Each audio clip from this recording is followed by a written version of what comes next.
We're going to be there in Genesis again, Genesis chapter 6 and 7 into chapter number 8. Again, we'll just move through these slides this really quickly. Again, we want to pick up, in essence, where we left off last week. We'll finish talking about Noah and the man that he was. And let me just say this, as we went through a lot of these different statistics and a lot of these different things. Oh, it has turned itself off. And a lot of the different things about the ark. Let me say this first off. Sometimes it's just common sense as to how he did it and how the Lord chose to, or assigned Noah this job. I mean, when we begin to think about how could Noah build something that was so big? Well, it's because he hired other people to help him do it. He and his sons didn't do all this work by themselves.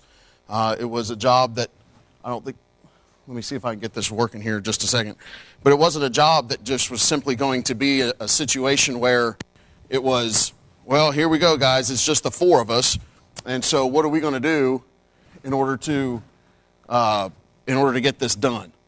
And then when we look at the size of it, when we begin to look at the massiveness of it, and I wish the slides would come up. I guess they just went dead on us. But when you begin to look at the size of it, 450 feet long, 75 feet wide, and another 45 feet tall, the thing is astronomically large. And so, if anybody wants to mess with it, you're more welcome to. But when we begin to look at these things, we talked about how could Noah build such an ark? What did he do when he rounded up? How did he round up all the animals? The Bible tells us God called them. God is the one who brought all the animals to the ark. We started talking about, I guess one of the last things we looked at was, as he brings these animals in, we started to look at the number of them. Again, when you look in Scripture and you look in the book of Genesis, it starts talking about how he brought two of each kind of animal. And one of the illustrations we used last week means he didn't bring two Dalmatians and two labs and two golden retrievers and two poodles. He just brought two dogs because they're all the same kind. And because every dog has wolf DNA in it, we have to assume that the two dogs that Noah took on the ark were wolves. And then the same thing with cats and the same things with different types of monkeys that have similar DNA structures. And so we can't just say, well, look at all the animals. There's no way they would all fit. When you go liberally, there's no more than 16 different thousand kinds of animals. But when you use modern scientific ordering and you start talking about genus and species and families and all that stuff, there's only about 2,000 different kinds. So Noah's only squeezing in about 4,000 animals onto this ark that was large enough to hold 250,000 animals. And so this wasn't that big of a deal, if you will, when it comes to size. We talked about, well, what about dinosaurs? Were dinosaurs on the ark? Yes, they had to have been on the ark. If Noah saved two of animal, there had to be dinosaurs on the ark. Plus, where did all the dinosaur fossils come from? We don't have time to talk about it. This is a completely different series of lessons and lectures, if you will, and messages. But why is it that there are always mass graveyards of dinosaurs?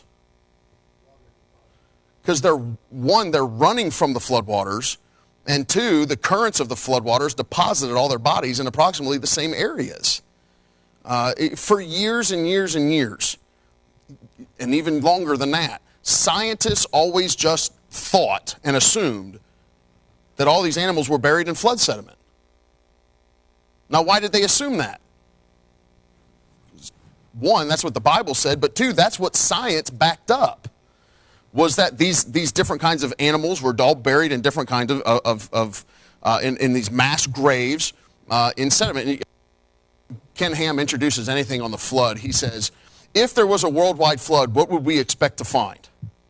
He said we would expect to find layer upon layer upon layer of different rocks and sediments laid down in thick layers and thin layers as the waters receded and the waters settled.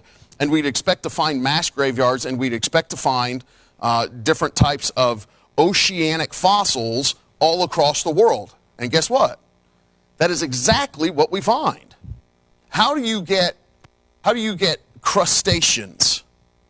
How do you get different shells on every major mountain in the world? Because of a flood. They settled there because of a flood. And so when we look at this, we think, well, what about those dinosaurs? Well, yeah, they were on there. And we said that on average, there's only about 50 different kinds of different dinosaurs, and they average no larger than a sheep. And so they're not very big. We always think, man, could you imagine Brachiosaurus on the ark? Could you imagine a Tyrannosaurus Rex on the ark? And yeah, I can. And they were probably juvenile. But what too often we see is this little boat, like I haven't looked at our nursery one, so please, I'm not cracking on our nursery painting. But we see a boat, and we see animals crammed into a boat. And we see this one animal sticking his head out the window, and we see 4 or 5 animals on the top of the ark, and they're all shoulder to shoulder standing on top. There was more than enough room. And so when we start to look at this, how were the animals cared for? Because you got to, okay, come on, really? I mean, how'd they care for these things? How did you feed these things? How did 8 people feed, let's go high and say 16,000 animals every day? Well, let me ask you, you have to feed every animal every day? No. First off, you don't have to feed every animal every day. But what did they do for food? And these are just, you say, Brother Kevin, this is like simple stuff. But why is it so many Christians still doubt? We don't want to use common sense, and we want to give in to the pseudoscience of the world saying that this is how it actually is, and there's no way that it worked this way. Yeah, it is. We begin to accept by faith, and those are the things we'll come back to later on at the end of the message. We talked about the 2 major keys was that of overcoming compromise. There is no need to compromise when it comes to the ark. There's no need to compromise when it comes to the flood. When you truly begin to look at science, all science backs up a flood and even an ark. Because they say there's no way a person could have built this. Well, yeah, there is. You're right. There's probably a way people could have gotten together and built this size boat, which is why common sense tells you what probably happened. He hired out help. You start looking at this and say, well, there's no way 8 people could feed 16,000 animals. Well, isn't it interesting that, with this, and they say, how did you feed them, and how did they do this, and what did they eat? Well, what did animals eat? The animals would have eaten probably compressed hay, some type of other dried plant material, seeds, grains, any of your carnivorous animals, dried meats, reconstituted dried meats. Again, Noah didn't have to take sea creatures onto the ark. Most likely, according to history and according to just the ancient civilizations, probably he used more than anything else were giant tortoises. Probably took those giant tortoises and probably had a ton of them on board and slaughtered them and fed them to his carnivorous animals. Why? Because they're very lean meat and very high in protein. Would have kept the animals plenty healthy, plenty of energy, plenty of protein and stuff, again, to keep them alive. And so giant tortoises would have been ideal. He still could have fished. It only rained for 40 days and 40 nights. It didn't rain for the entire year and 10 days that he was on the ark. You say that, but it doesn't say that. You have to start using common sense. You say, how did you get off when there was only that one window? Well, when you begin to look in Genesis, in chapter number 8, I think it is in verse number 1. It's not verse number 1. I'll have to find it because I know it's in my notes, and we'll get to it a little bit later. A covering upon the ark being removed, probably like similar to a skylight, was probably on the ark. And so what they do for fresh air? I mean, come on. Small window? How have you ever been in a barn that has 2 big doors on the end and even windows up top? And here's where you start to get specific. Okay? Let's remember, because of the size of the ark, the density of the animals would have been much less than any type of modern farm. When you start looking at these mass animal housings that we have today, remember, and my dad may know exactly who this is. When I guess we were in Maryland or somewhere. We went to somebody's house that had a big chicken coop. I can't remember what relative it was. And I remember walking in there, and the first thing that I thought was, boy, it stinks. And I remember, go get some eggs. And I can remember as a little boy, you walk up to that little, and here's this hen sitting on a nest. And I can remember that thing's going to take my hand off. So I really got to reach under her. And so it was much less dense, but the smell was absolutely atrocious. And people want to say today, and if you go look, there's these atheist websites. I think it's called the Modern Atheist or something like that says it is impossible to have survived on the ark for a year because the methane gas would have killed all the humans on board. Well, it is reasonable to believe that one relatively small window would have adequately vented the ark. Why? How many windows and fans do you see on large chicken coops? You take a chicken coop that is longer than this auditorium and about as wide as this auditorium, and how many windows do you have? 2. You got one on that end, and you got one on that end, and they got a fan in it to draw air through. Could Noah have put a fan in the window? He could have. You say, well, it doesn't say that he did. You're right, it doesn't say. But, okay, so let's get scientific. How many of you know what is called the convective movement of air? I think most of you know hot air rises, cold air settles, right? Just the convective movement of air driven by the temperature differences between the animals and the outside walls would have been more than enough to drive all of the gases upwards and out of a window. Nobody had an eye on the ark from being poisoned. Now, you won't hear that. Because if science backs it up, then that means there is the possibility that it is true. And science backs it up. What about waste? Animal waste. They estimate they probably had to remove 12 tons of animal waste a day. So how'd you do that? How many of you have ever been in animal housing? One? Couple. Okay? What, do the animals live on solid floors? What do they live on? Chickens and stuff, usually some type of grating, wire mesh, and stuff like that. So when they use the restroom, it all falls through. And then below them is a slanted floor that will slant to some type of trough system. And this is probably what Noah and his sons built, or their hired hands built. And all that would run off. And they probably had some type of pumping system, I wish the slides would work because I would show it to you, that would run water through these troughs consistently and recirculate that waste water to continue to run off the animal waste.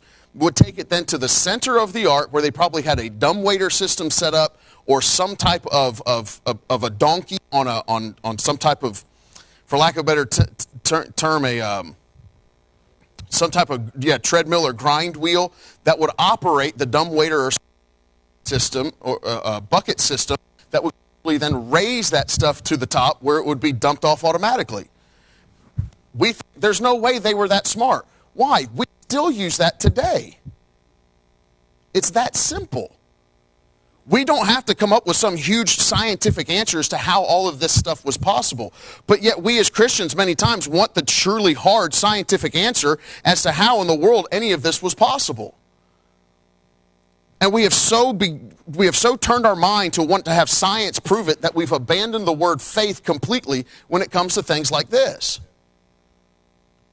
I want to have faith in God for salvation, but there's no way Noah could build the ark. There's no way that God can create something out of nothing and everything be created in 6 days. It just doesn't back it up. There's no way that the earth isn't millions upon millions upon millions of years old. Listen, if they're creating diamonds in laboratories, that means it doesn't take millions of years to form a diamond. If man can create the pressure to turn some type of carbon-based material into a diamond, how much pressure do you think there was from literally approximately 5 to 7 miles of water covering the earth? Why can we not explore the deepest ocean floors? Because of the pressure. Robots can't even get down there. They implode. Do you think there was enough pressure to create fossils? Yeah. There was more than enough pressure. God, I don't want to say worked it out, but because of the just laws of science, that's what happened. Well, how could the ark survive the flood? I mean, the picture that we had up there, I'll try it again. I don't think it's going to work. But how in the world is an ark that's that big? How does it survive? I mean, it doesn't, there's really no rudder. There's no steering system. I mean, Noah and his family got on board. God closed the door, and then the rains came. And let me just,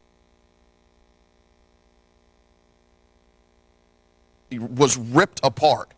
I believe that at one time all the continents were together in what we would probably call today a Pangea. And when the flood took place, and it says that the earth was literally ripped open and the earth waters gushed forth, I think that's when most of those big rifts in the continents began to move. I mean, again, I know some of you may disagree, but that's fine. This is what I believe. That if you take South America and you take Africa, they're like pieces of a puzzle. They slide up in there. And science, Himalayan mountains, or what they would call, and I'll use the non-technical term, what would we call collision mountains. What that means, it was two land masses literally just collided, and the earth was thrust upwards. That's all the Himalayas are. And so how were those things formed? Well, probably during this time that the flood began to take place. How does a boat survive all of that? Well, it's interesting because if you go to Exodus, hold your place there in Genesis, we'll come back, but in Exodus chapter number 2 and verse number 3, Moses is going to use a word here in Exodus 2:3 called Tebah. Okay? It's the same word that he's going to use over here for the ark in Genesis. And when you get to there, notice in Exodus chapter number 2 and verse number 3, it says, and when she could no longer hide him, she took for him an ark of bulrushes, a Tebah. It was nothing more than a structure that was going to carry life and allow life to continue. It's the same word Moses used here in Exodus 2:3 that he's going to use in Genesis when he's talking about the ark being built. This Tebah, this nothing more than a flotation system that is going to save life. In 1992, a Korean study at a research facility called KRISO, K-R-I-S-O, did all of these studies talking about all of this different stuff with the ark and different things. Could it actually have survived? And just in a nutshell, what they found is it was probably one of the average designs or average performers when it came to all the boat statistics. The proportions of the ark were almost perfect. Now, why almost perfect? Because we don't know exactly how long a cubit was. So based on an 18-inch cubit, it is literally, they would say, 99.5 accurate that this is the best boat you could build when it comes to being safe. It would survive 98-foot waves.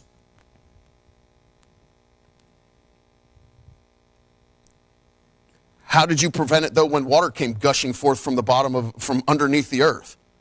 Common sense. Where would you build your ark? Higher ground. Not going to build it in a valley. Okay? And so these things, you look at the bow and you look at the stern. And if any of you want some pictures, again, I can show some of them to you. And this large protruding, if you will, almost looks like rudder, would be used to, the water would just push the boat side to side, and you have this huge piece of wood sticking up in the front, would catch the wind. And the ark would literally become like a weather vane floating in the water. This is what science begins to show us. Now here comes the biggest question that unfortunately some Christians struggle with. Was Noah's Ark global? You're telling me Noah's flood literally covered the entire world? Yes. That's what I'm telling you. Yes, it covered the entire world. First off, you have to understand, and this is why I go back to a Pangea. Mount Everest is, anybody know off the top of their head? 29,000, let's just round it off to 30. Can we round it off to 30 and not offend somebody who may know the exact height? Hey, So 30,000 feet. Does that mean that the oceans had to be 30,000 feet high?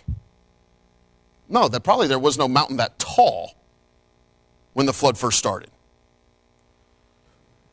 And so was the flood global? Yes. Again, scientists all understood that all the fossils were created by water-carried sediments. All the fossils here in North America, South America, Asia, Australia, Africa, Europe, any continent you want to find, they were all buried in water-carried sediments of mud and sand. The problem you run into is if you don't support a global flood and it was only local, then God is a liar. Because how many times has mankind been destroyed by local floods?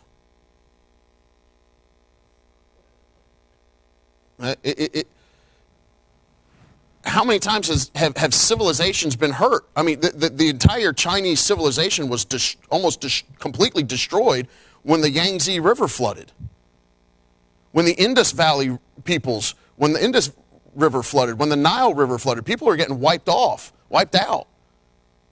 So for God to say, I will never again destroy people with a flood, would not hold.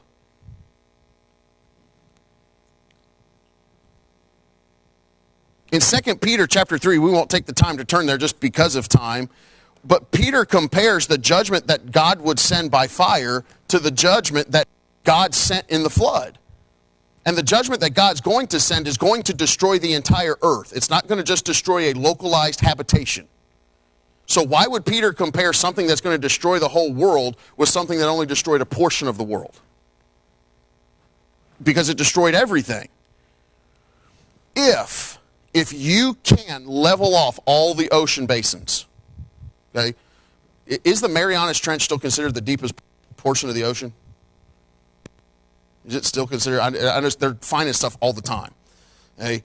And so, but if you could take all the ocean basins and level them off, and take all the mountains and all the earth and level it off, there is enough water on the earth to cover all the land masses in 1.7 miles of water. There's plenty of water to do it.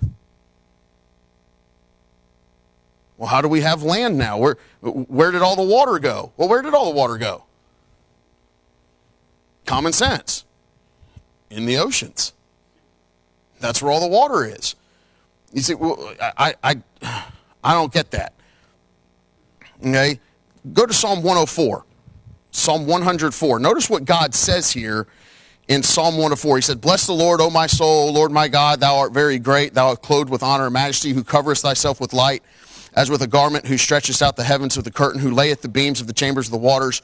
Notice this, beginning in verse number 3, who maketh the clouds his chariot, who walketh upon the wings of the wind, who maketh his angels spirits, his ministers of flaming fire, who laid the foundations of the earth, that it should not be removed forever. Thou coverest it with a deep as with a garment. The waters stood above the mountains. Thou coverest this with a deep as with a garment. Actually, I'm reading verse 6 again. I'm sorry. The waters stood above the mountains. At thy rebuke, they fled. At the voice of thy thunder, they hasted away. They go up by the mountains, they go down by the valleys into the place which thou hast founded for them. At one time, verse 6 is telling us, the waters stood above the mountains, and then God made a place for all the water to go.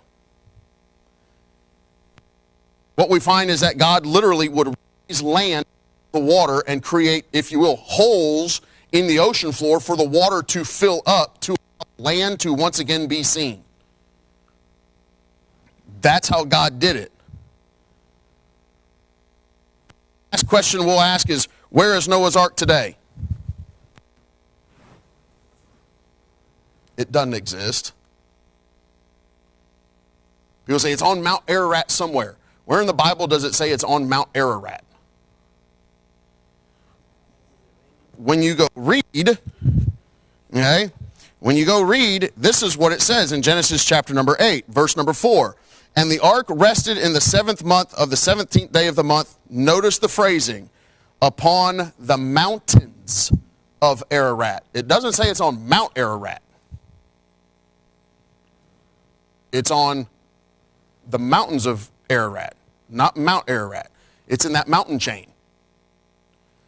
For Noah's Ark to have survived for thousands upon thousands of years would have taken supernatural, some type of supernatural miracle for wood and pitch to survive that long.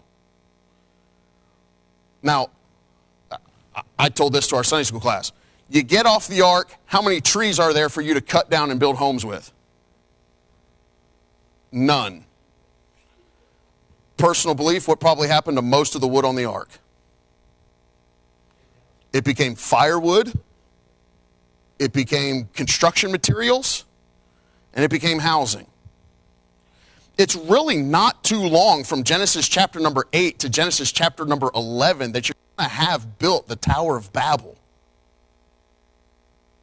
I personally believe that some of the materials used were probably pieces of the ark that were used to help build that tower. And so, where is Noah's Ark today? If you go looking for it, I'm telling you, it's gone. It's just gone. But the idea, the picture of Noah's Ark still remains. When you begin to look at the spirituality of the ark, who was it that shut the door? God did. And we could draw connotation after connotation after connotation when we begin to look. I was talking with Brother Rencher last Wednesday night after this, and you begin to look at the gopher wood that was used. And brother, I looked it up what you were talking about. And gopher wood, you really don't find gopher wood today. And so what they do is they trace it back to probably what would be very similar type of wood today based on DNA structure of the different plant life and stuff like that. And what you would find is that the wood that what you would find about gopher wood is it's very, very porous. Well, is that good boat building material? No, it's not. So what was it that kept the water from coming in? The pitch. Spirituality, we are like that wood that is porous. Good for virtually nothing. Until the blood of Jesus Christ covers us. And then we become good for something. And you start looking at stuff, you start looking at that raven, you start looking at that dove.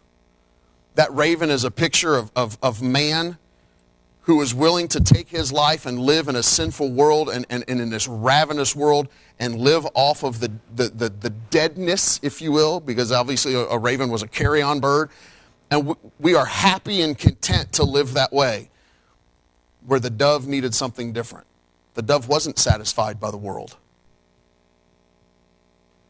And the beautiful pictures of the ark still remain. And when we go back to Noah and we looked at these things, again, going back to last week, and we talked about how Noah was a believing man who walked with God. He was a man who did what was right, walked with God, called righteous. He was a faithful man who worked for God. He did what God had asked him to do. How many times do you think Noah preached the gospel to try to get people onto the ark? How many of those workers, because I think he hired a bunch, how many of those workers do you think that he hired out, he preached to and witnessed to?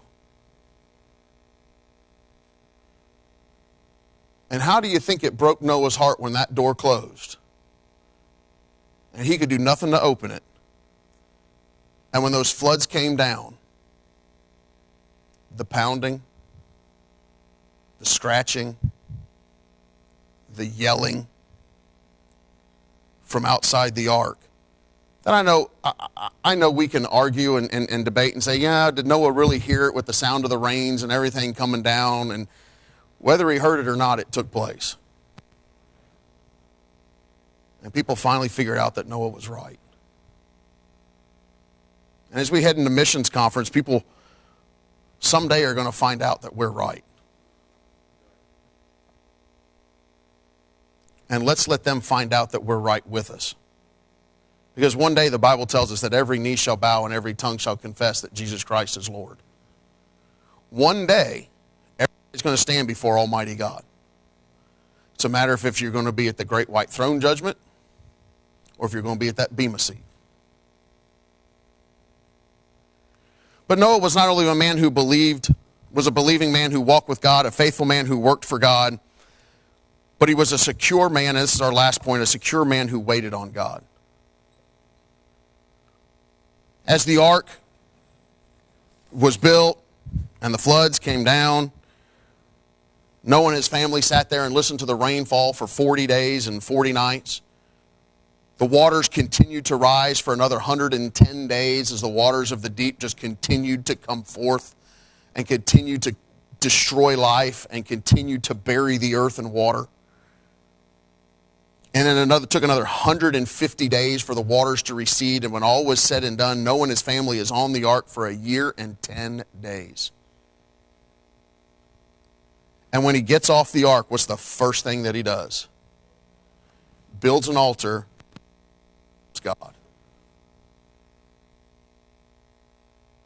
What did he do on the ark? Worship God.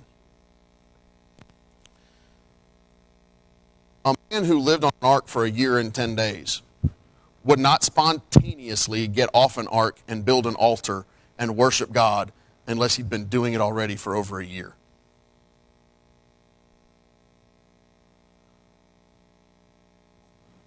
We want to have the victory.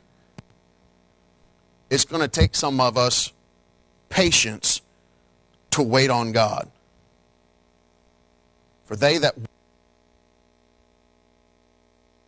I know I've drawn this connotation before, but many of us enjoy going out to eat on Sundays, going to a restaurant. And sometimes we'll go back to a restaurant even though the food may not be good because we have a good waiter. And what does a waiter do in a restaurant? Continues to do things even though you may not have asked them to do it because they know what their job is as a waiter. Brother Lance is out of sweet tea.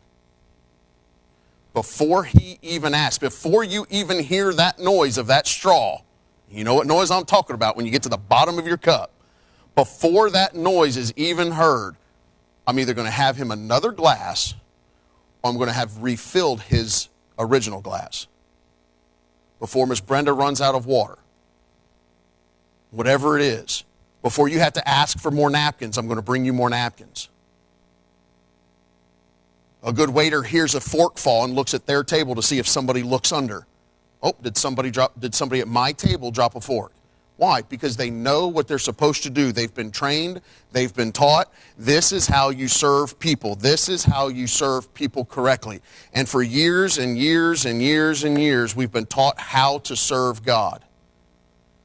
And when we wait on God, it's not us just sitting here saying, God, I'm going to wait until you move. God, I'm going to wait until you show me something.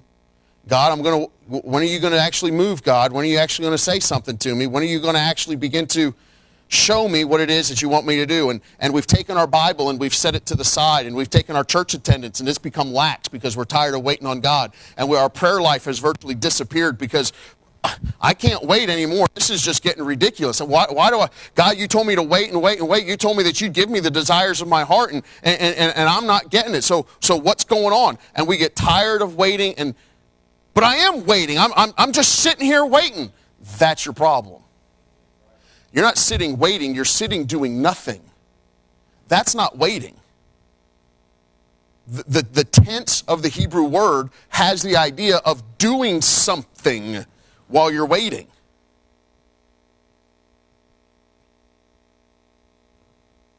How many gentlemen ever had to wait on their wife to finish getting ready? Hey, guys, let me ask, is this how you wait? Are you done? Is that how we wait? Or should we wait by making sure everything that we know our wife does before she leaves, we go ahead and do? Hey, let me go ahead and blow out the candles. Let me go ahead and make sure the dog has been let out. Let me go ahead and make sure the door is locked. Let me go ahead and make sure this is done, and this is done, and this is done before we leave, because I know as soon as my wife comes out the door of the bedroom, she's going to immediately do these 4 or 5 things. And when we wait upon the Lord, what do? We continue to read our Bible. We continue to pray. We continue to come to church. We continue to soul win. We continue to tithe. We continue to do the things that God has already instructed us to do. That is waiting upon the Lord. And as Noah waited on God to open up the ark, I guarantee you Noah was in there teaching the Bible to his children. I guarantee you they're singing songs as they're sweeping the floor and as they're watering animals and they're feeding animals. They're continuing to praise God. They're continuing to talk about how great it was. And I know I've seen there's a Veggie Tales about Noah's Ark, and one of the people on there, one of Noah's sons, is complaining. Listen, I don't think they complained at all. You're alive. And the Lord is going to start mankind over with you.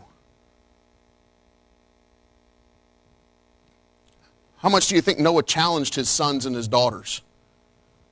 God's given us another chance.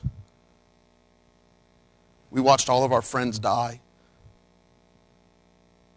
We preached to them and preached to them and preached to them and preached to them. And they wouldn't get on with us. They wouldn't get on the boat. And now God's destroyed everything.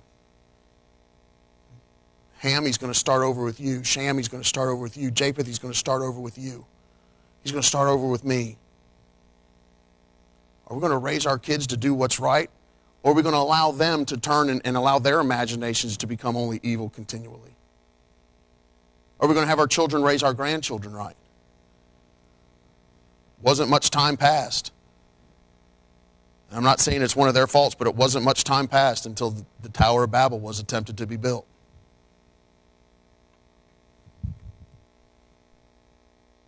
Let us be people who are walking with God, working for God, and waiting on God. And as we go into this missions conference, may we say, Lord, what wilt thou have me to do? Let's pray. Lord, we do thank you for this evening. Lord, I do pray that as we look at Noah and his success and that he had as not just a builder of an ark, but Lord, as a builder of a people's. Lord, we thank you for his testimony, the little bit of testimony that we find here and the ways that we can read about the way that he was faithful. God, may we be faithful as well. Be with us this week. Be with Ken, Brother Danny, as he goes through the different medical procedures. Be with Pastor as he continues to wait on news from the doctor. And Lord, just allow the work of the ministry to continue to be successful as we here wait upon you by continuing to work for you. In Christ.